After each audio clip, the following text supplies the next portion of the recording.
नमस्कार, स्वागत है आपका। आपके साथ में हूं अमित गर्ग शुक्ला।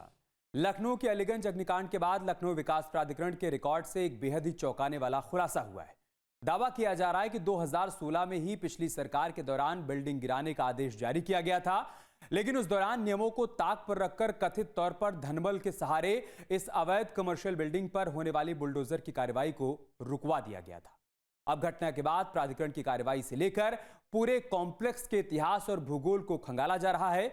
आखिर क्या वजह रही कि नियमों को दरकिनार कर कॉम्प्लेक्स को चलने के लिए छोड़ दिया गया? एक रिपोर्ट के जरिए दिखाते हैं आपको।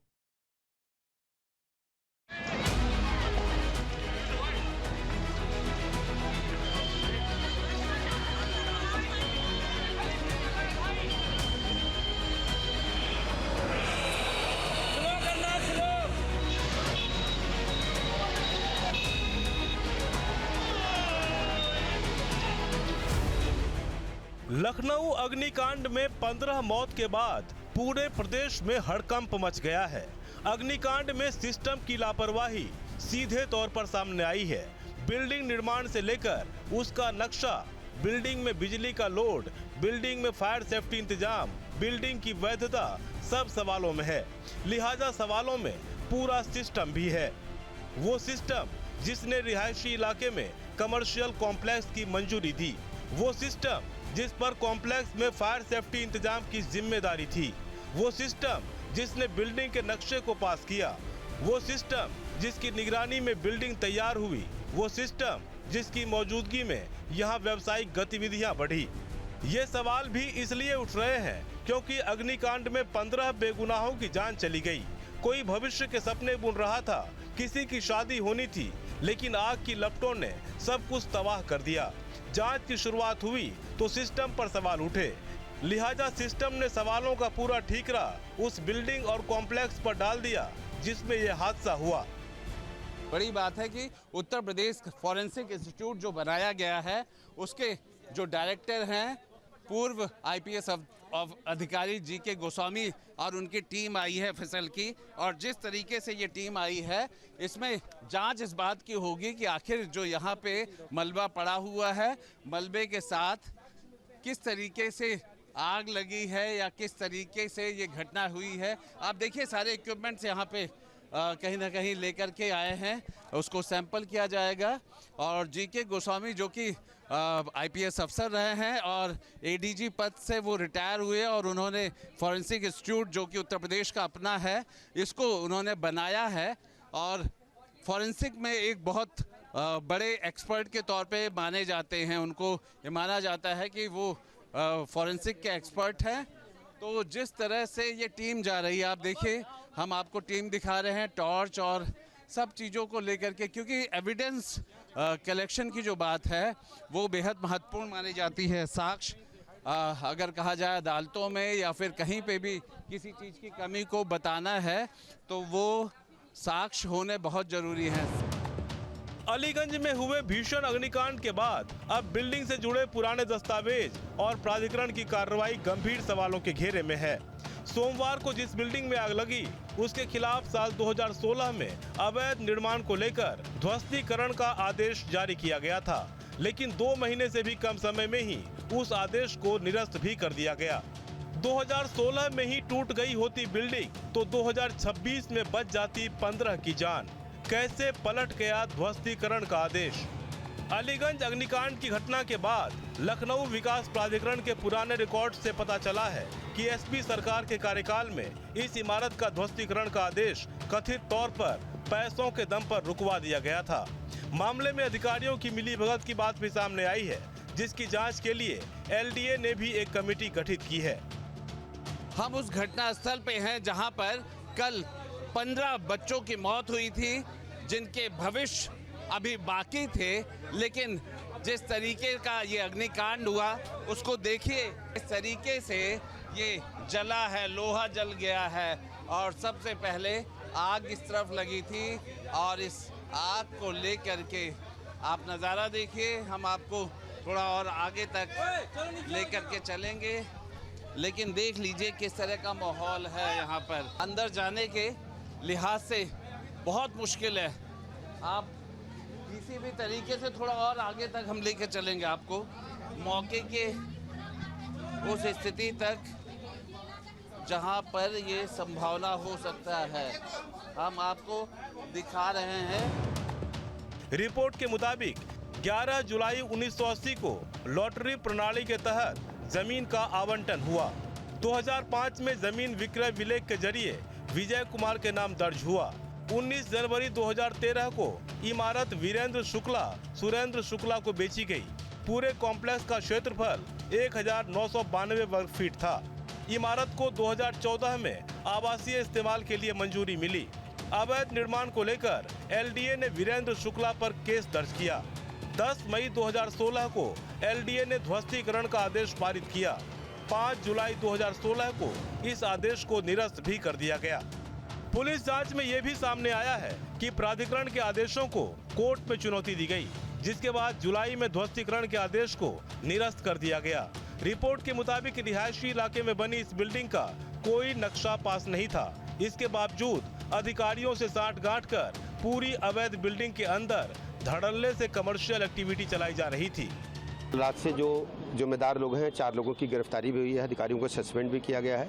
एसआईटी जांच रिपोर्ट आने के बाद इसमें कड़ी कार्रवाई होगी, कोई बचेगा नहीं। पुराने रिकॉर्ड से हुए खुलासे के बाद प्रशासनिक पारदर्शिता पर गंभीर सवाल उठे, जिसके बाद पूरे मामले की जांच के लिए एलडीए ने भी 5 सदस्यीय विशेष टीम का गठन किया है। कमेटी के अध्यक्ष ज्ञानेंद्र वर्मा को बनाया गया है। कमेटी में के गौतम, मानवेंद्र सिंह, मनोज सागर और रविनंदन सिंह को शामिल किया गया है। ये टीम घटना के सभी पहलुओं की विस्तृत जांच करेगी और प्राधिकरण के अधिकारियों की संलिप्तता का पता लगाएगी। इसके बाद कमेटी अपनी रिपोर्ट शासन को सौंपेगी। पूरे मामले के लिए मैंने उत्तर प्रदेश के पुलिस महानिदेशक और अपर मुख्य सचिव गृह को भी कहा है कि वे स्वयं मौके पे जाकर के इसकी रिपोर्ट प्रस्तुत करें। मैं स्वयं भी वहां के लिए प्रस्थान कर रहा हूं, जिससे इस पूरे मामले की तह में हम जाकर के दोषियों को सजा भी दे सकें और उन पीड़ित परिवारों के प्रति अपनी संवेदना भी व्यक्त कर सकें। अलीगंज अग्निकांड को लेकर मुख्यमंत्री योगी बेहद गंभीर हैं। यही वजह है कि सभी विभागों में भी हड़कंप मचा है। घटना के बाद मुख्यमंत्री ने अपने निवास पर हाई लेवल मीटिंग की।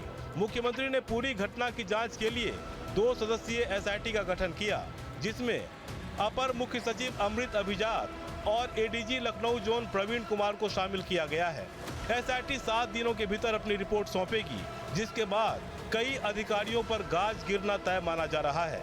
एसआईटी में शामिल अधिकारियों ने मौके पर पहुंचकर जांच भी शुरू कर दी है। अभी हम लोगों ने देख लिया है, मौका मुआयना कर लिया है और बाकी चीजें भी कर रहे हैं। बहुत जल्दी हम लोग इसको अपडेट करेंगे। मुख्यमंत्री के निर्देश पर 4 अफसरों को तत्काल प्रभाव से सस्पेंड भी किया गया, जिनमें बिजली विभाग के अधिशासी अभियंता गौरव कुमार, एफएसएसओ इंदिरा नगर कमलेंद्र कुमार सिंह, एलडीए के एई अनिल कुमार और एलडीए के जेई प्रमोद पांडे का नाम शामिल है। यानी एक तरफ जांच चल रही है, दूसरी ओर एक्शन का दौर भी जारी है। उधर मामले में अब पुलिस भी एक्शन में है। शुरुआती जांच के आधार पर लखनऊ पुलिस ने मामले में 6 एफआईआर दर्ज किए हैं। पुलिस ने बिल्डिंग मालिक समेत 4 लोगों को गिरफ्तार किया है। हम सभी एंगल्स पे हमारी छानबीन चल रही है, इन्वेस्टिगेशन चल रही है और अभी हमने 4 नामजद अभियुक्तों को गिरफ्तार करके जेल भेजा है। उनसे पूछताछ डिटेल कर रहे हैं और जो अन्य जो जिम्मेदार लोग होंगे या इनसे कनेक्टेड लोग होंगे उनके बारे में भी हम लोग छानबीन कर रहे हैं और शीघ्र उनको भी कठोर कार्रवाई उनके विरुद्ध करेंगे। यानी जांच भी जारी है और कार्रवाई का सिलसिला भी, क्योंकि अभी इस सवाल का जवाब आना बाकी है कि असल में कॉम्प्लेक्स में 15 मौतों का जिम्मेदार कौन है। फायर विभाग ने समय से सेफ्टी जांच क्यों नहीं की? एलडीए के अधिकारियों ने बिल्डिंग की खबर क्यों नहीं ली? बिजली विभाग ने बिजली के लोड पर क्यों नहीं ध्यान दिया? नगर निगम को कभी ये गलती क्यों नहीं नजर आई? गली गली घूमने वाली पुलिस कैसे इससे अनजान रही? जाहिर है ये ऐसे सवाल हैं जिसका जवाब मिल जाए तो शायद भविष्य में ऐसी घटनाएं ही न हो, क्योंकि इसमें अगर बिल्डिंग मालिक की जिम्मेदारी थी तो सिस्टम में बैठे जिम्मेदारों की भी उतनी ही बड़ी जिम्मेदारी थी, जिनका काम ही निगरानी से लेकर व्यवस्था को बनाए रखने का है। अब मामले में एसआईटी की रिपोर्ट का इंतजार है, जिसके बाद ये साफ होगा कि भविष्य में ऐसे हादसों को रोकने के लिए सरकार और क्या सख्त संदेश देती है। कोचिंग की घटना ने एक बार फिर सबको डराया भी है और नसीहत दी है। 15 मौतों ने और कुछ घायलों ने एक बार फिर कहा है कि एक बार शर्म करें वो सिस्टम जिसकी वजह से मौत हुई है। जिस तरीके से बिल्डिंग को पास कर दिया जाता है, जिस तरह से बिजली के कनेक्शन दे दिए जाते हैं, जिस तरीके से इमरजेंसी के रास्ते बंद कर दिए जाते हैं, आखिर उन मौतों का जिम्मेदार कौन है? ऐसे सवाल हैं जो कि सरकार को देना होगा। और ये सबको पता है कि मुख्यमंत्री योगी आदित्यनाथ तो कड़े हैं, वो सख्त निर्देश देते हैं, वो अच्छा काम करने की हमेशा कोशिश करते रहते हैं, लेकिन सरकार में ही कुछ ऐसे लोग हैं, ऐसे अधिकारी हैं जिनकी वजह से ऐसे हादसे होते हैं, जिनके घरों के चिराग हमेशा के लिए बुझ गए। लखनऊ अग्निकांड से उठे सवाल, कौन है 15 मौत का जिम्मेदार? लखनऊ के अलीगंज की बिल्डिंग में लगी आग की लपटें भले ही बुझ चुकी हो, लेकिन उन 15 परिवारों के घरों में उठी चीखें अब भी थमी नहीं है, जिन्होंने अपने बेटे बेटियों को हमेशा के लिए खो दिया। रोती हुई माँ, बेसुध पिता, बिलखते भाई बहन और अपने बच्चों की तस्वीरों को सीने से लगाए खड़े परिजन एक ही सवाल पूछ रहे हैं, आखिर इस अग्निकांड का जिम्मेदार कौन है? भैया ये बताइए, कब से पढ़ाई कर रही थी? पढ़ाई नहीं, काम कर रहा था इधर। 3 साल से काम कर रहा है इधर। 3 साल से। ये एक लड़की थी बेचारी खत्म हो गई। एक केडीसी में मेरा खेल था वो स्थगित हो गया, उसके कारण की वजह से मैं यहाँ पर आया हूँ। मैं आप जो आदमी व्यक्ति खत्म हुए हैं उनको तो राशि दे रहे हैं और इनकी इंक्वायरी किया जाए। इंक्वायरी करने के बाद ज़्यादा से ज़्यादा इनको कड़ी से कड़ी सज़ा दी जाए कि ऐसा पुनः दोबारा ना हो। दावा किया जा रहा है कि सूचना मिलते ही फायर विभाग की टीम मौके पर पहुंच गई थी, लेकिन सबसे बड़ी चुनौती आग नहीं बल्कि धुआं बन गया। इमारत के भीतर इतना घना धुआं भर चुका था कि फायर कर्मियों के लिए दूसरी मंजिल तक पहुंचना मुश्किल हो गया। जिन्हें बचाना था वो उसी धुएं में फंसे हुए थे। राहत और बचाव शुरू करने से पहले धुएं को बाहर निकालने का रास्ता बनाया गया। पड़ोसी मकान की छत से दीवार में 4 अलग अलग जगह छेद किए गए ताकि धुआं बाहर निकल सके। घटना के कई घंटे बाद रेस्क्यू टीम अंदर दाखिल हुई, लेकिन तब तक बहुत देर हो चुकी थी। जिन कमरों में जिंदगी थी वहां सन्नाटा फैल चुका था। अलीगंज सेक्टर डी के इस कॉम्प्लेक्स की सबसे बड़ी समस्या उसका ढांचा बताया जा रहा है। परिसर में आने जाने के लिए एक ही सकड़ा रास्ता था। पहली, दूसरी, तीसरी मंजिल पर जाने के लिए भी सकरी सीढ़ियां थीं। आग लगते ही धुएं और लपटों ने रास्ते को अपनी गिरफ्त में ले लिया।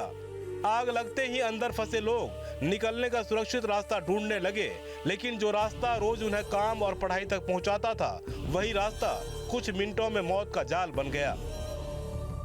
আমার ওই তো একটা মেয়ে আর আমার ওই এক ছেলে, আমার মেয়েই আমার সব।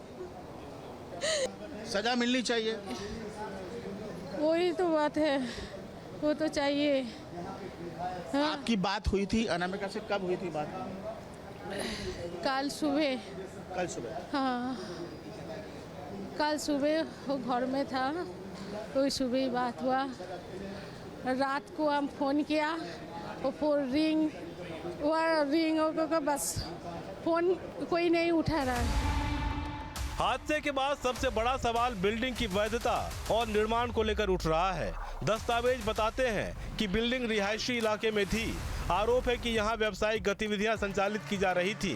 रिकॉर्ड के मुताबिक बिल्डिंग पर पहले भी कार्रवाई के आदेश हुए थे। यहाँ तक कि ध्वस्तीकरण की प्रक्रिया भी शुरू हुई थी, लेकिन बाद में कार्रवाई रुक गई। लिहाजा सवाल उठना लाजमी है कि बिल्डिंग को लेकर तमाम आपत्तियां थी तो इतने सालों में उसकी निगरानी किसने की? क्या संबंधित विभागों ने समय समय पर निरीक्षण किया? क्या सुरक्षा मानकों की जांच हुई? और यदि हुई तो कमियां क्यों नहीं पकड़ी गई?